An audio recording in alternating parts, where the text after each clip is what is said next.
Alright guys, I reacted to a different video and I'm super pissed off because my mic was muted the whole reaction. So I'm not even gonna react to the same video again because I'm just, guys, it enrages me so much when that happens. You guys don't know. I try to get my videos done in a certain time frame.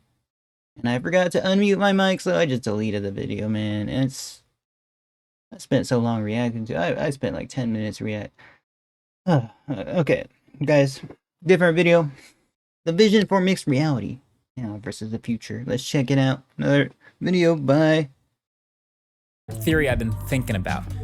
Someday, maybe not next year or 5 or even 10 years, but maybe someday we'll all live in a world where we all have these wearable computers on our faces all the time. And a lot of these tech companies really believe in that future. Like, I've never spoken to anyone on planet Earth who believes more than Mark Zuckerberg. No way did he get Mark Zuckerberg. Wait, what? What? We got a YouTuber collabing with Mark, one of the richest dudes in the world. Holy smokes. We also had Mark Cuban collab with Mr. Beast. With the billionaires, man. How do I collab with a billionaire, bro? That's awesome. That humans are on their way to spending tons of their time in some sort of metaverse. But the tech is clearly not good enough yet today in 2023 for anyone to want to do that. Like, this is what a VR headset looks like in 2023. And this is the best we've got. And even now, the computers and pixels and batteries and everything on your face are too much for people to want to spend all day in something like this. But we're all honestly doesn't look half bad, but what about when, like, the next year when the new hardware launches? Bro, are they gonna launch new VRs every year? Until we find a way we can update the hardware. Like, remotely, that would be awesome, bro. We could just purchase it without actually purchasing it. Kinda, but not really. Kind of on board that maybe someday the tech will shrink down more and more and more and more until eventually it's no more than just a normal looking pair of glasses. And then maybe at that point, we'll all be cool wearing it every day. So this Quest 3, this newest and latest and greatest. Guys, you guys remember when Google Glass, like, they were first talking about that? Hey, the technology wasn't there, but the idea was. Hey, I'm sure everybody has, like, cool ideas, but it takes a while to get these ideas, you know, out there and stuff. Headset from Meta. My theory is on this side of the scale, and on the other side of the sliding scale is smart glasses. And Meta literally is also announcing smart glasses at their event. So these things are literally called the Ray-Ban Meta Smart Glasses, aka the Ray-Ban Stories 2. Right now they are super simple. They don't do much. Bro, I thought he's just like using a regular pair of Ray-Bans as an example, but we got Ray-Bans going into the like a VR kind of mixed reality kind of thing. Okay. Much because they can only fit a camera and small speakers and a battery, but there are some clever tricks that enable them to do as much as possible. And maybe someday the tech will get powerful enough and useful enough for people to want to use these. Just from, like, a safety perspective, guys, you can wear those out in public, you know what I mean? Like a body cam. Every day. So VR headsets are racing to get smaller and smaller, and smart glasses are racing to get better and better tech, and they're both basically racing towards each other, and companies like Meta are spending tons and tons of money to develop these things to figure out which strategy will hit first. So we'll get there eventually, fam. Be right back. All right, back. So let's see. Let's start with the headset.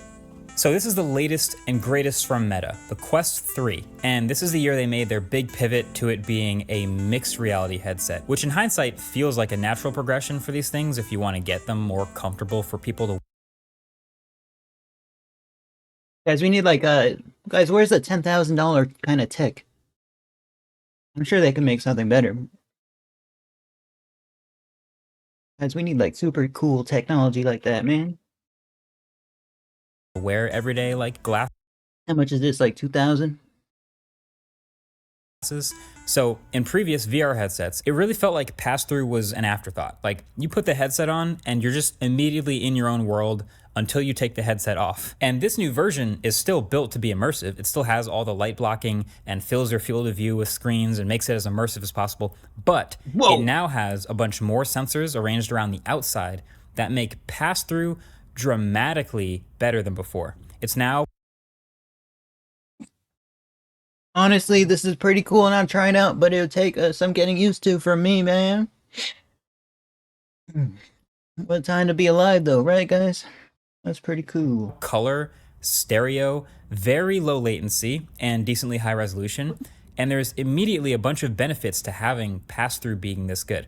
First of all, the setup was way more intuitive. Like, you can literally take it to a new spot for the first time and just put it on, it boots up, and automatically you look down and it just maps out the floor of the room you're in.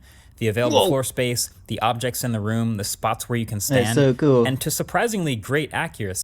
So honestly, those futuristic movies, bro, they're probably accurate at this point, bro. We're like predicting our own future kind of thing. Pretty cool. So it's using a pair of RGB cameras and a LiDAR sensor in the middle. So you no longer have to painstakingly draw a play area every single time and stick with it. It just naturally feels like it plants the menu floating right in the middle of where you're standing, and you can still see everything around you. Now, you may be wondering, okay, how good though, like exactly is the Quest 3? Is it the best? Is it better than the Quest Pro? Yes, it's better than the Quest Pro, but it is not as good as Apple Vision Pro. I would kind of equate it to like if I gave you a clear pair of glasses that were not exactly your prescription. But basically, this one's good because it's stereo and color and near. I'm just gonna go off on, guys, a little bit. You know what I mean? He's always for Apple, man. Actually, not always, but hey, he's actually, user products, not me. But I think he's a little bit biased towards Apple, guys. And again, like, Facebook doesn't sell that much like hardware stuff anyway, so they're going against Apple, man. Against Apple, bro. Nearly real time, so you see accurate colors. You look at your hands and you can find the controllers wherever they are in the room. Just pick them up and put them down without needing someone to hand them to you.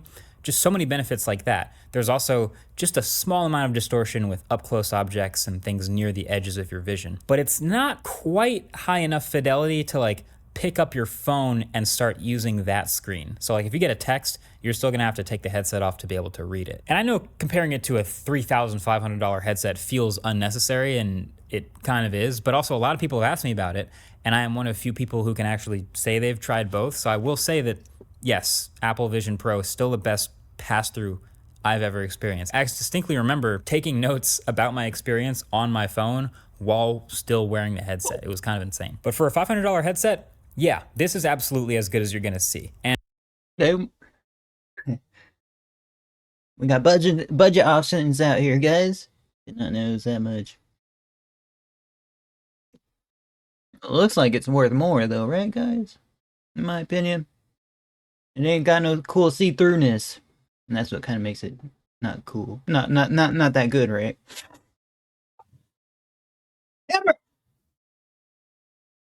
And combined with the high resolution of the actual menus and the accuracy of the controllers, I think it's pretty awesome. And then of course the other benefit to having way higher quality sensors around the outside of the headset is you don't actually need the controllers. Now you've always had the choice to either use the controllers or use your hands, and these controllers have gotten better over the years. There might come a point in the future where we don't even need these things. Like augmented reality will be there before, like we don't need to view it through a lens, kind of deal. Maybe not.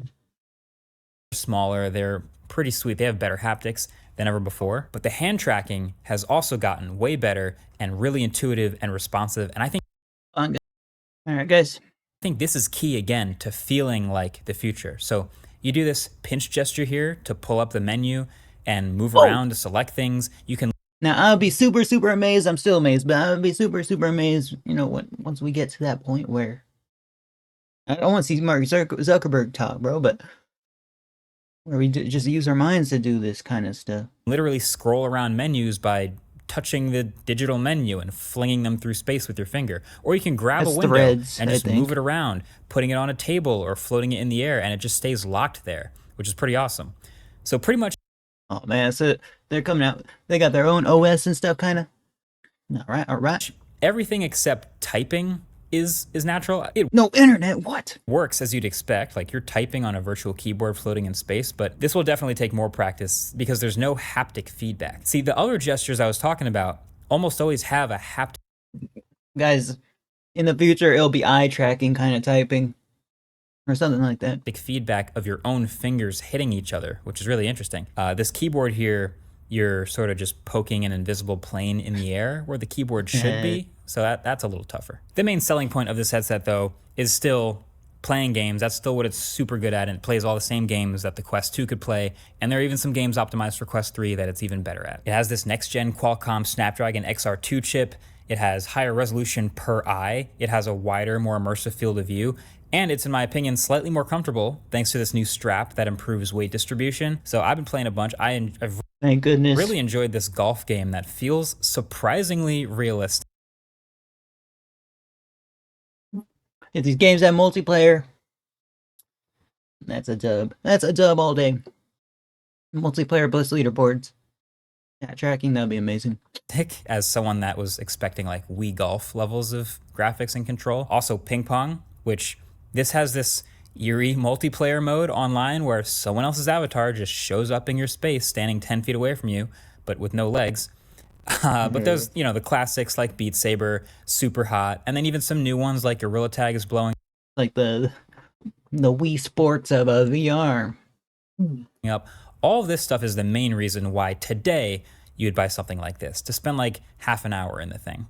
But again, the tech is shrinking down more and more and more, and will every single year until it gets close to something like these, smart glasses. So let's talk about the smart glasses. So these are the Meta smart glasses, and there's others like it, but they're gonna start at the other end of the spectrum where there's only so much stuff that you can stuff into a regular looking pair of glasses that nobody would even look twice at. But over time, There's a computer in there, guys. as tech gets better and more powerful and more miniaturized, these things will get more and more powerful. Yeah, we're not that far into like the miniature tech, guys. I mean, we've got like miniature emulators and stuff. But still not that, powerful, guys. You'll need a bunch of like, graphics cards and stuff. A lot of hardware. And more able to do more stuff. So right now, this is a 12 megapixel camera with a little LED light ring to indicate when it's recording or taking a picture, a shutter button on top, and then a literal computer inside with some storage, a touchpad on the side, and then some microphones, and then these really tiny pinhole speakers that fire audio downwards directly into your ears. If I could like attach a controller to it, or like Bluetooth connect it, and then play like games through it, that'd be super cool. It doesn't sound like much, but when paired directly to your phone and the Meta View app, this thing is surprisingly capable as a little computer on your face. So you can use the camera, of course, to just take first-person pictures and videos just by hitting the shutter button. Videos are limited to 60 seconds or less and portrait orientation, but honestly, despite all that, they're actually pretty solid-looking videos, and there's some promise here. I kind of feel like I might want to use these for autofocus for like car driving footage. If I could get widescreen out of them, that would be awesome. Wow, that's an amazing quality picture though, man. Look at it. Wow. Look at the detail. And then you can also start a recording or take a picture just by saying, "Hey Meta, take a picture." And so you can see that. It was pretty fast, the little light there. I don't know if you want to say that phrase out loud very often, so you might just stick to one of these, but yeah, it has a voice assistant built in. So you can send and receive messages through WhatsApp, Messenger, Meta stuff, but it's just audio. Like there's no screen anywhere in here built in. So this really works best with experiences that can be entirely handled with just audio. So they're connected all the time to your phone via Bluetooth, so you can listen to music, and these little speakers are directional enough that at half volume, there's really not that much bleed. And that high volume, it kind of just sounds the same as someone Yeah, it's pretty cool to have on glasses though. like maybe listening next to you with open back headphones.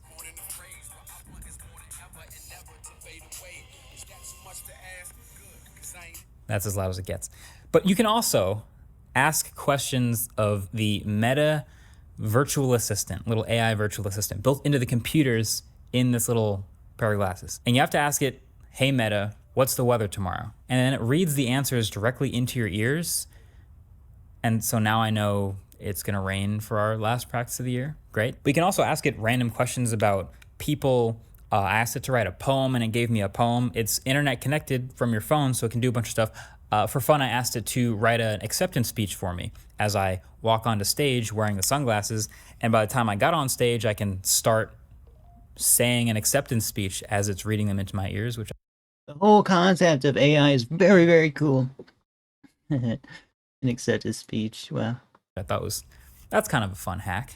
So this is all based on Meta's new Llama 2 language model. So it's pretty fluid and you don't have to rely on saying certain specific phrases to get it to keep going through the conversation. Now, it's not the best AI assistant I've ever heard, and it still has its limitations. It still can't set alarms or access third-party services that aren't Meta.